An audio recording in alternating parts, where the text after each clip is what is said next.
Morning. Maraming salamat po sa pagpapaulap nyo na ma-interview po namin kayo. Sure. Tsaka bago po lahat, pwede po ba namin malaman yung pangalan ninyo? Complete name, Sister Annabel Laksina Pring. Ilang taon na po kayo sa pagmamadre? Pumasok ako noong 1986, nag-profess ng 1992, more than 30 years na. Tsaka, tawag dito? Congregation. Ano po yung congregation niyo po?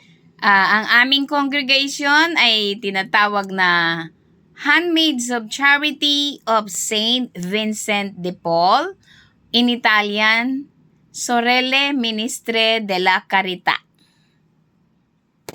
So, ano po ang charism ninyo? Okay. Ang charism namin ay mayroong kaming sa apostolate sa iba't ibang area like serving the poor, the sick, the aged, the youth, in simplicity, humility, and charity. Naaalala niyo po ba kung kailan at kung anong paraan kayo tinawag ng Diyos upang magsilbi sa Kanya sa bilang pagmamadre niyo? Okay. Marami siyang paraan para mapasagot mo siya ng yes. Okay. Una, nung bata pa ako, mayroon akong nakitang image ni Santa Cecilia na nagpapiano na sabi ko, one day I will become a musician singing for the Lord.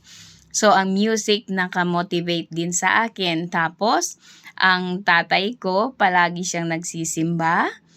Nakamotivate din yung tatay ko. Marami din akong nakitang mga madre, pero nung nakakita ako ng mga life of saints, no, may mga madre doon, Santa Teresa, etc. So, parang tumutubo yung interest kong magmadre, pero hindi pa ganun kaklaro, no? So, nung grade 3 ako, mayroon ako nakitang madre, sabi ko, ang ganda ng damit niya. Balang araw magiging ganun ako. Yan. At yung Bible verse na, the greatest love a person can give is to lay down his life for his friend. So, yun. John 15:13. Saka, noong una niyo pong ibahagi ang sa inyong pamilya, ano po ang kanilang reaksyon at paano ito naka-impluwensya sa inyong paglalakbay? Ayaw nila. Ayaw nilang magmadre ako. Una, sina tatay at si nanay. Pero, high school pa lang ako noon, tinago ko na sa sarili ko na balang araw tutuparin ko yung pangarap ko.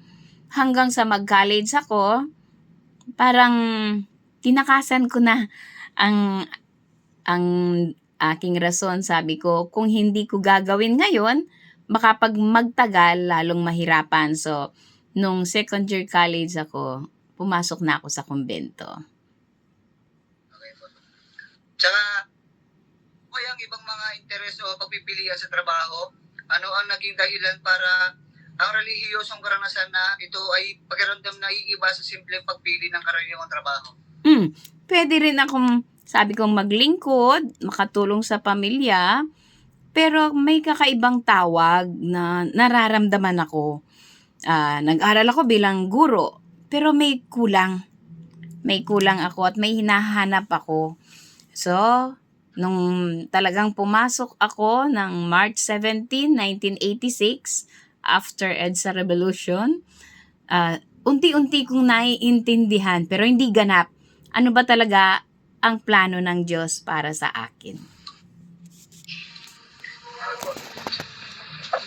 Sa gitna po ng mga sakripisyo ninyo, tulad ng pagiging tapat sa Diyos, ano ang tiyak na spiritual na ligaya na inyong nararanasan na magpapatuloy po sa inyong ginagawa? Walang iba kung hindi ang pagmamahal ng Diyos. Hindi ako karapat-dapat, pero naramdaman ko walang sukat at walang tigil